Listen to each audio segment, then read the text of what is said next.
Hey, what's up guys? You got your boy Mac, I'm back in Detroit. So one of the things I want to do is come back to you and show you that no matter what time of the year, it's cold as heck out here right now, we film. And the reason that we're filming is because I want to show you all the things that we got coming for you.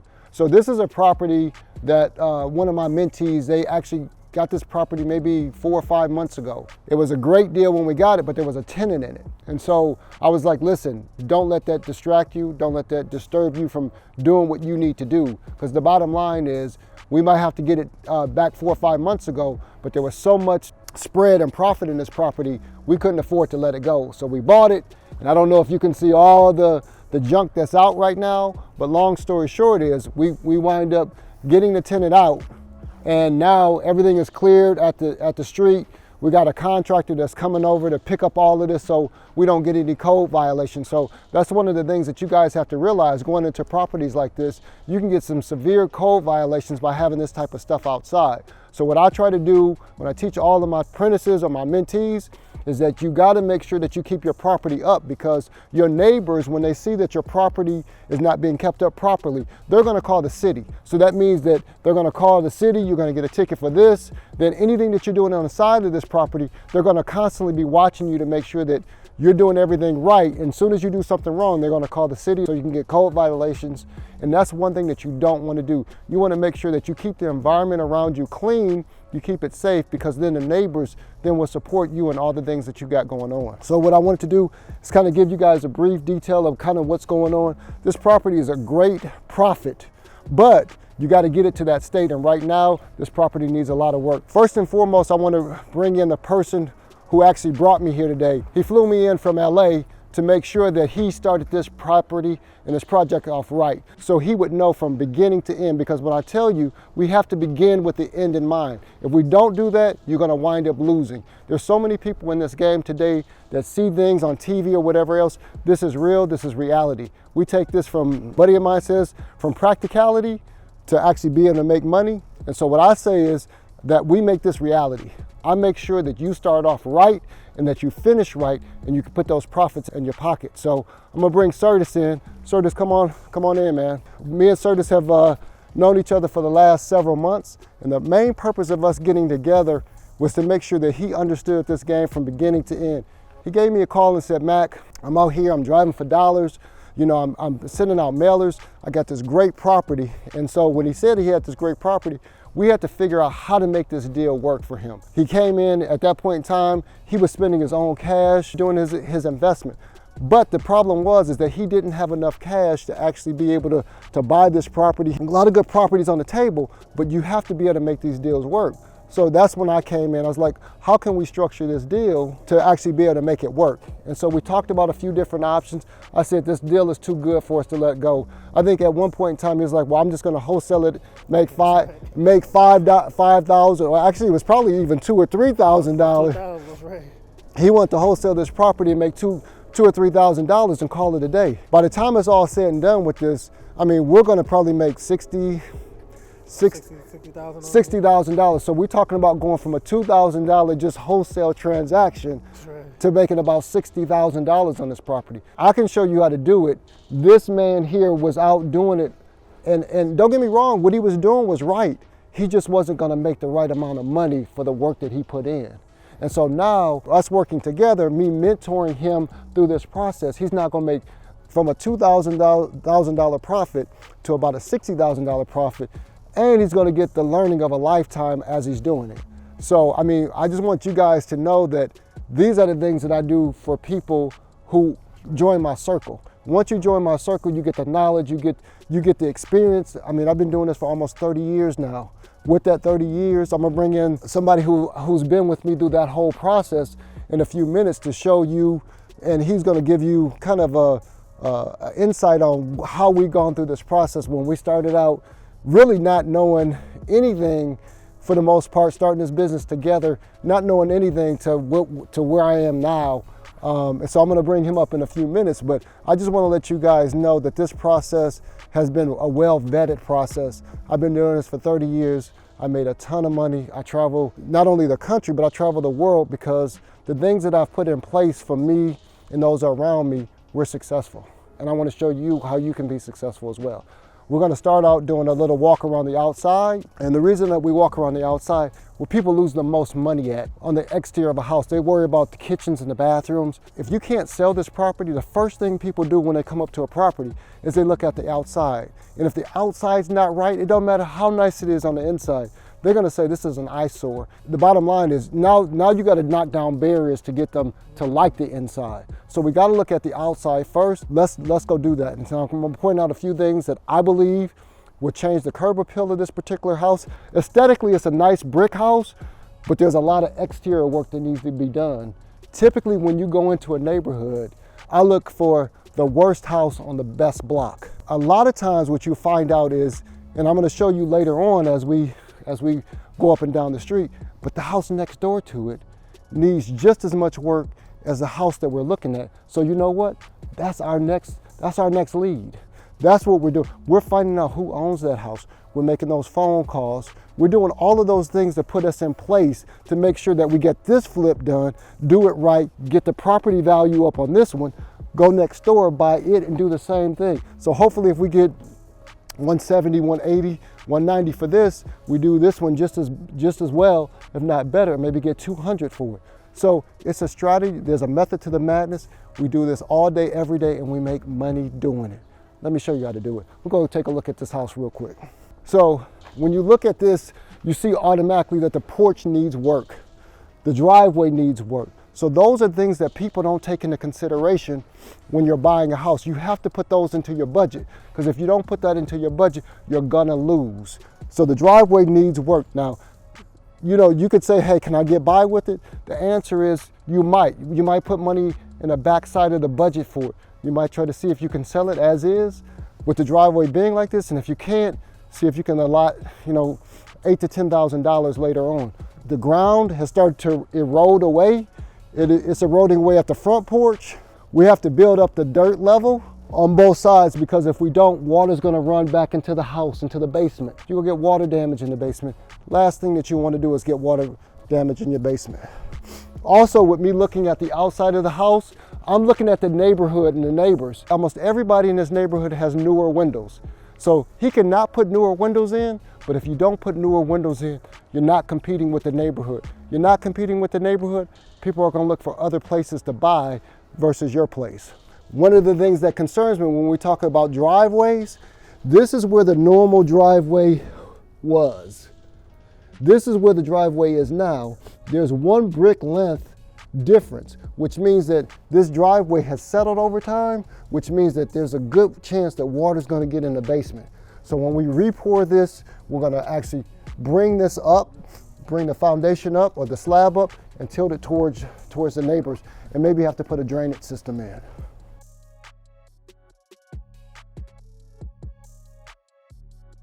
Driveway in the back needs to be replaced. So a lot of times what people don't also realize, if you look at this back porch, there's water that has gotten in between this crack. And when water gets in between the crack, what happens is if when you were a kid and you were going on your class trip, school trip, you put a can of pop in the freezer. And then when you went to go get that pop out, it actually burst, or it actually dented the can and actually caused a crack. That's what happens. Water gets behind there, freezes, and then it starts to expand. And now this porch that was a great porch has to be redone because all the brick is coming off of it. And all the brick is coming off of it because the water gets in, expands, contracts, expands, contracts. And now this porch has to be basically redone. Garage is in a good shape. It's a brick. I mean, there's not too many brick garages that are still in the city. The neighbors don't even have a garage. So this is a great feature. Unfortunately, you probably need a new garage door, worst case scenario, but the garage other than that is in great shape. So overall, what I would say is the property on the exterior needs some brickwork. It needs a new driveway, needs a couple glass blocks redone, but for the most part, the house is in good shape on the exterior, but it's still gonna cost him $15,000 on the exterior of this house. So if he goes and thinks that he doesn't have to spend it, when we talk about making $60,000, now you're down to $45,000. And so each time that you don't catch those types of things, you're losing more money, basically. You're gonna get less of a profit. Let's go and let's check out the inside.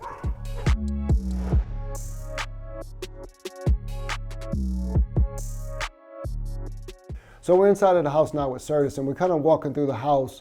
I want to get his perspective on what he would like to do with the house. Of course, when I walk in, immediately I know what I would do with it, but it's really dependent on, I want to make sure that this process is very interactive, because this is not my project, this is Curtis's project, and I want to make sure that, number one, that we include his thought process in this, and that he has say in what goes on in this project.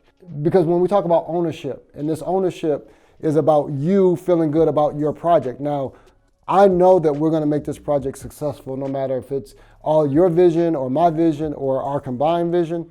But because I've done this for so long, automatically I start seeing what I see happening in this property. We do have a budget that we have to work with, and so therefore, what we'll do is we'll put all of our wants, on the table, and then we'll look at the financials that are associated with those wants. Because remember, we're beginning with the end in mind, and we know we have to get this profit, and the profit is more important than all the extra stuff. So there's things that when we talk about comps, and comps that are in the area, we've already gone through, we see that comps, when we first looked at this property, it was 160, 170, now it's 180, 190. There's some that have been sold for 200.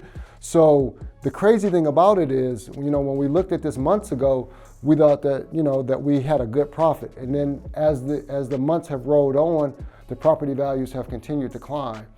That doesn't mean that our budget for rehab has decided to climb. So we want to do a good mix of what the areas the comps have, because the comps tell us everything.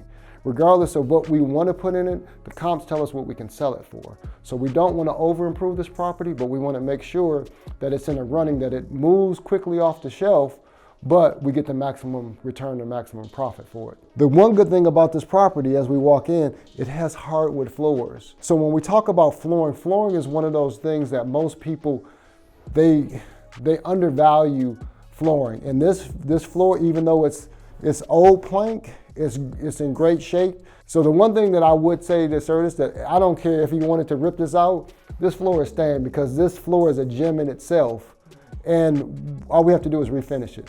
So if we were going to go in and we're going to buy new floors, number one, it would cost us money to rip these floors out. It would cost us $2 to $3 a square foot to buy it. Then it costs us $2 to $3 a square foot to install it. So by the time we're done with this, it costs us maybe $10 a square foot.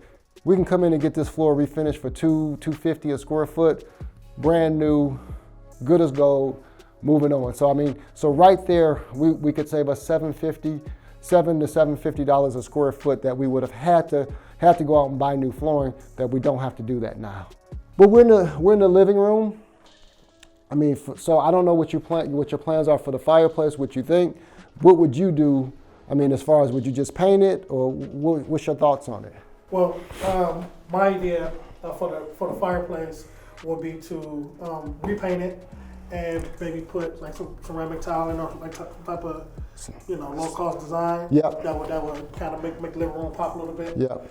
So that would be my idea with the fireplace. I think so I think what we do is we come in and we put some new tile around, some more decorative tile around the opening of the fireplace, and we change the height on it, because the tile on the base level of it has to be redone.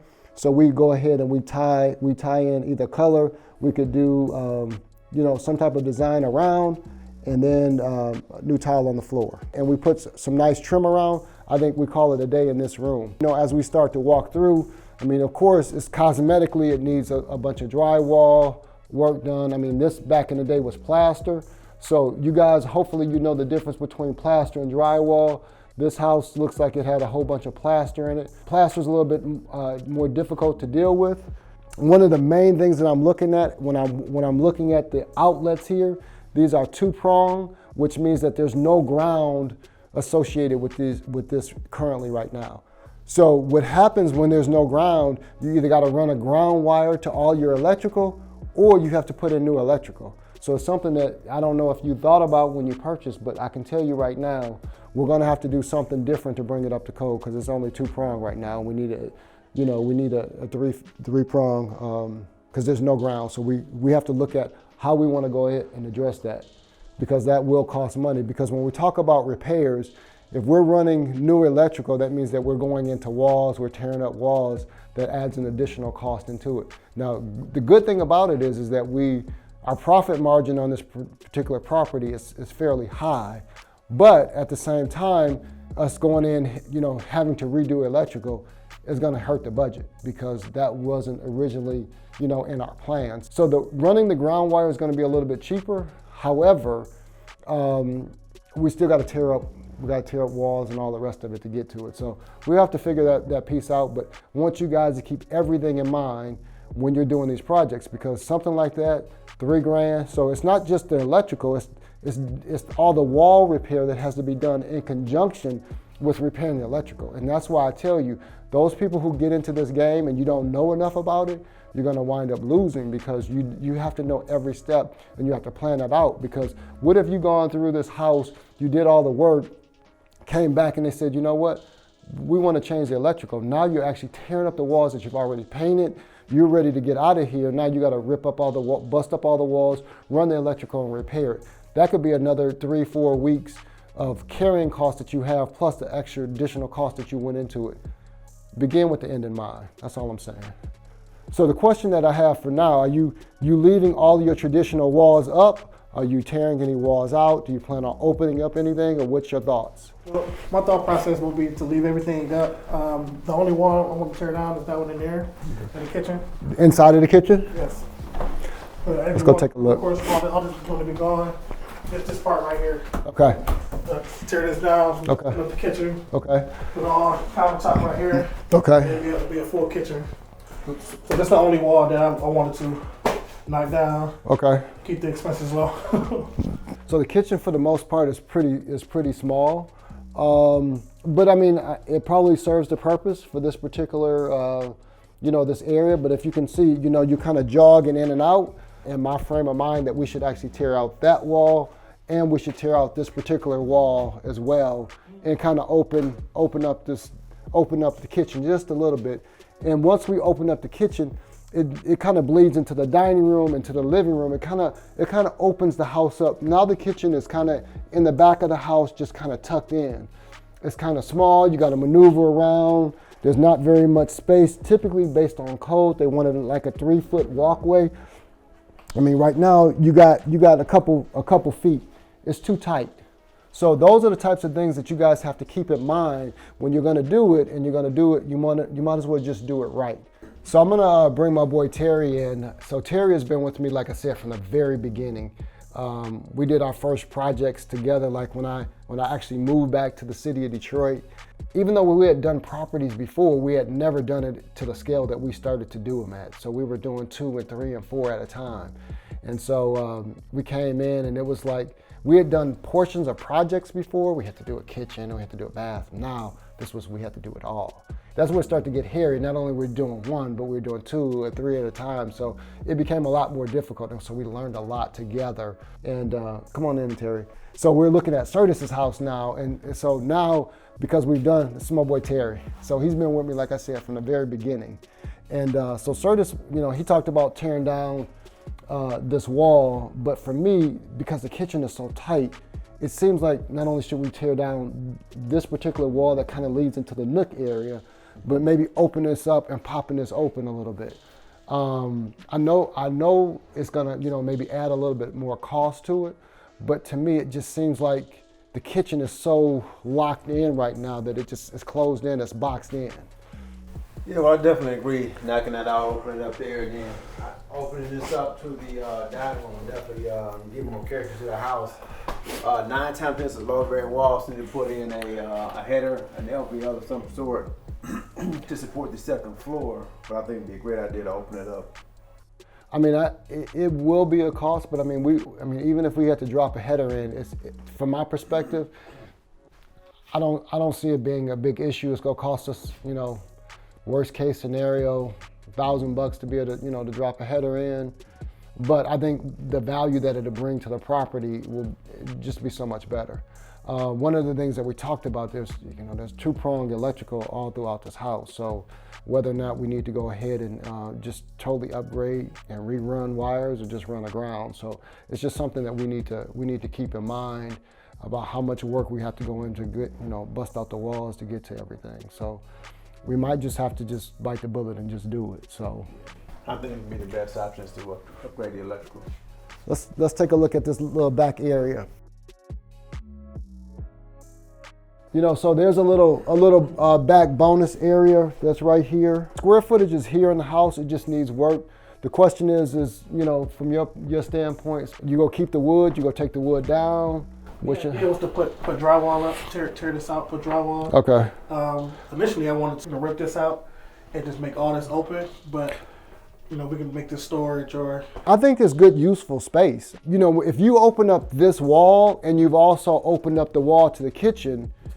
No, it's not. It's not too much at all. Key is being able to tie all of this space in together.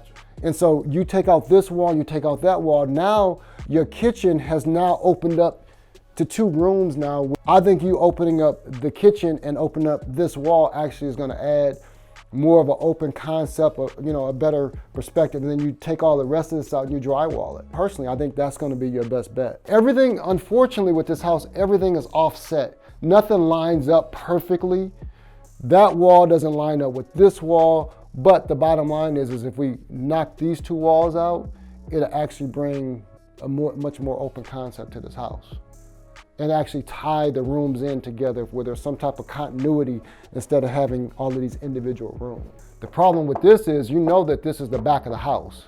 So this most definitely is a load-bearing wall here. So you're gonna have a header that's gonna pick up here and go over to this, but that's okay. The only thing that we talk about is the kitchen, is how do we configure the kitchen. I think the kitchen should be more the kitchen, and then this is dining area. So we can reconfigure that, but that's my thought process. So the kitchen might go back further, but we get rid of all of this. By the time we're done, this might be an island or whatever else. But the kitchen stays in there. I thought about first wrapping the kitchen around, but I think we shouldn't do that. I think we should open up that wall, open up this wall, and keep the kitchen here, and then everything else is out facing this way, with this maybe being an island here.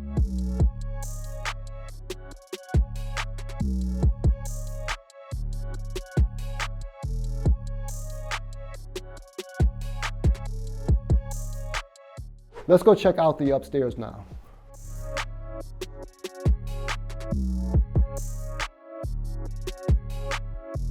So the way this bathroom is set up, it has a shower, it has a bathtub, which is great. In the city of Detroit, usually you have one or the other. The configuration is a little weird because you walk in and you got to kind of snake around. We could actually bring some more space. We might want to reconfigure it, have a double vanity, and just have a stand-up shower tub here, and get rid of this shower, because it kind of takes up a lot of space, and I think that we can get more value because there's only one bathroom upstairs. We get more value by actually just making one bathtub shower stand up. I think we would get rid of this overhead and actually make it look a little bit taller, makes the bathroom look a little bit bigger. There's some things that we're going to do to reconfigure this, maybe save some cost so we don't have two separate showers or 2 different bathing areas in one bathroom. So as we're walking through the house, there's a situation where Curtis actually has his child is sick. And so he's going to leave out. But I want to make sure that you guys understand that you're your own boss in this business. So therefore, you have the freedom and flexibility to do what you have to do when you need to do it. You're not at a job where somebody's on you saying, well, you need to get this done, you got to do this, or you can't take off because if you take off, you might get fired. He's got a family situation he's got to go take care of. And so this is why we're in this business, and this is why we work with one another, to make sure that you have the freedom and the flexibility to do what you need to do when you need to do it. Be your own boss, control your own life, do what you have to do for you and your family. So man, listen, handle your business. I'll be in touch. I'm gonna take care of this and make sure that he's taken care of. So, it's just important. So when we talk about this business is a great business to be in. You can travel the world, you can do things, meet people, get properties. It's the exchange of money. But the long story short is the reason that you're in this business is just for those types of reasons. So you have the freedom and flexibility to do what you need to do when you need to do it, and there's fight. And then you also have people like me that can actually pick up the load and keep it moving when you have situations that you have to take care of. So I say that to say that you're building a network of people. That network will be your net worth as you move down your road. Continue with the tour. This is the master bedroom. It's a nice sized master bedroom. I'm hoping that there's hardwood floors up underneath here. Take up the carpet, refinish the floors. There's a closet over here. There's a fairly small closet for the master, but the master bedroom itself is a decent size. Hardwood floors. Like I said, usually all of these old houses have hardwood floors, and it's just a tremendous bonus to have hardwood floors in these houses. Because now when we talk about coming back with carpet, a lot of people like carpet. To me, carpet is great, but my kids have bad allergies. The carpet is filthy. Hardwood floors, you clean them properly, you can throw a rug in for warmth. Hardwood floors, it's a good bonus for this house. It's gonna save them a ton of money. Next bedroom, not a huge bedroom, but a nice size. You just gotta come in, fix the holes in the wall, repaint. The doors, most of the doors are damaged. Basically, these are just slab doors that you can buy at Home Depot for $30 bucks, $35. Change out the hinges and all the rest of it. The casing is actually not bad, so we don't actually have to change the casing, just put in new doors. This is another room, leads outside to a back screened-in patio. The doorknob and everything is gone off of it, so I can't take you out. It's just a nice bonus room to have. We'll make sure that it's basically safe and up to code. This room is fairly small, but for a kid, 9 times out of 10, a kid will be in this room having access to the outside and all the rest of it. But that's what I think about when I walk through homes like this, because you don't put a grown adult into a smaller room, but I worry about the access. But long story short, it's just something that you guys should think about. So we're getting ready to head downstairs to try to take a look and see what's going on in the basement. Let's go check it out. So there's a little half bathroom. It's old school, needs to be redone. We'll spend a little bit of money getting that back together. Other than that, it's pretty good to go. First thing I do is when I walk down in the basement, I see that the ceiling is very, very wavy. And that tells me that there's probably been some type of water damage or something that's making this whole ceiling buckle and bow like this, because typically they just don't start buckling and bowing for no reason whatsoever. So nowadays what I do is I rip out everything in the ceiling and I just go back and I'll spray paint a dark color so it just blends in and all the rest of it. They got a lot of wood paneling down here. It's a false ceiling, it looks like anyway. If you come into this room, the ceiling is actually a lot higher than what they've actually built the ceiling down to actually make it look smaller. And the reason that they do that a lot of time is there's duct work and all the rest of it. They actually probably could have a 8 foot ceiling. So long story short, I think they did themselves a disservice by actually bringing this ceiling down. The great thing about it is this house is full of copper, which means that we don't have to replumb the house. We just have to probably just work on the electrical. So this is the furnace room. Actually, the furnace, based on the ductwork and all the rest of it, it looks like the furnace is actually not really that old, because there's a new plenum on it and a newer furnace. Now, don't get me wrong, the other ductwork is pretty old, but it looks like the furnace is fairly new. Looks like it has a newer water heater. We don't have to replace the furnace, and it looks like there's a newer water heater. So those are two great things about it that we don't have to deal with.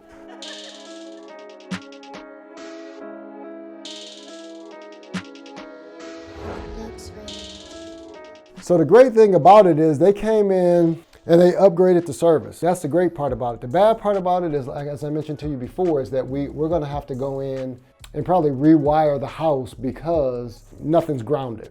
And so unfortunately, with nothing being grounded, we have to go ahead and ground all the outlets in the house. There's spider webs and all the rest of it. All of this needs to be cleaned up and taken out. But like I said, once you do that and you clean it up and you spray the ceiling, you can see they've started to run ground wires through here. This probably goes back to the water meter. I think you literally, to be honest, you tear out this wall. This has no value, we put a wall, you know, if you want your stuff here, you put a wall here and you can come do what you need to do. With the barn doors. Yeah, I mean, you could have barn doors here or whatever else, but you get rid of this. We'll just take everything down, paint it so they have a nice open, floor plan for them to be able to do whatever they want to do with it. Basement itself is a decent sized basement, but they kind of compartmentalized everything because they put rooms up and all the rest of it. First is taking all of this stuff out of here. Even though in Michigan there's basements, but you want to make them where they're functional. Right now, to me, this is a hot mess. Our goal right now is to rip out as much of this as we possibly can. And then once we rip it out, then we'll really determine what's the next step for it. Because right now, the way it is, it's not functional right now at all. So we'll make it more functional and decide what's the best route for it.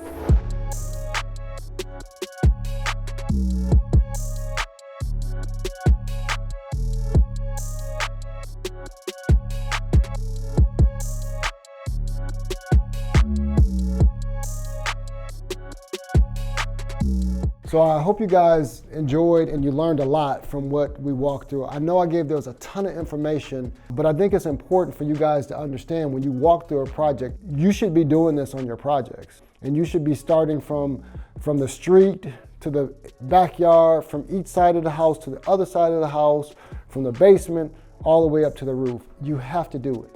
You gotta know what you're working with before you can actually determine what the next steps are. And once you determine what the next steps are, you have to figure out what fits in your budget. And what fits in your budget is determined by what the comps in the area are going for based on your square footage of your property versus what the comps are. You know what you bought the property for, you know what you need to sell it for. Now you need to figure out in between, which is the construction budget, how much can you actually afford to spend and what areas are you going to spend it on to actually get the most value for what you're putting into the house. So all of those things have to come together for you to really determine kind of what your next steps are. But you have to make sure that you have the right team in place. You got to make sure that you have the right contractor in place. You have to make sure that if you need an interior designer or you need someone that's going to project manage for you, you have to have all of those pieces in place for you to be actually successful in these projects that you're working on. So that's when I come in. So I have all the team that's set up. So either you can come in as a mentee, or there's other apprenticeship programs, I have other partners that do other things that I can put you with them if you don't want the one-on-one. My whole goal is to give people that one-on-one that they actually truly need to get them further than being in a group setting. It's up to you. The bottom line is hopefully that you get the education before you start the process. Because if you try to just jump in and you try to start the process without the education, 9 times out of 10 you're gonna lose. And if you're successful and you didn't lose the first time, I hope that your success continues, but 9 times out of 10, you're gonna trip over something that's gonna actually set you back. You getting the training up front is actually preparing you for your success in the future. That's all I'm trying to do. Keep following me. What I'm gonna do is I'm gonna continue to bring you content because I want you guys to learn how to do it the right way. It's your boy Matt coming at you. We'll see you soon. We're making major moves all day, every day. We're gonna make this money, baby. Take care. Terry Foster here in Detroit, Michigan. I'm working alongside Mack, who's just flown in for a particular project here in Detroit. Working with Mack has definitely been a life experience. 20 plus years working together, started in the trenches. My background started when I was about 13 years old, doing home improvement for myself at home, working with a carpenter. Getting out the military, coming home, immediately hooked up with Mack. Started buying property here in the city of Detroit. And it's just been a learning experience. Know a little bit about construction, not a whole lot about rehab, but we've gone through doing our own projects, not contracting anything out, learning how to properly paint, put it in drywall, doing complete kitchens, bathrooms, foundation work, plumbing, electrical, everything that needs to go into a house from interior to exterior has just been a really lifelong lesson for us to be able to get in and do it ourselves and teach other people how to do the projects. Me and Mack have worked together, like I said, here in Detroit, DC, Orlando, starting projects in California, just been, nationwide doing things together. And this is where we are today, working on them to wholesaling down in Florida to now lending across the entire country. And now you can contact us via Mack Major or myself for lending, for consulting, etc. You can follow me, FOSCHECO, on Instagram, or contact me at 313-444-0777, or my website, foshconstruction.com. Thank you.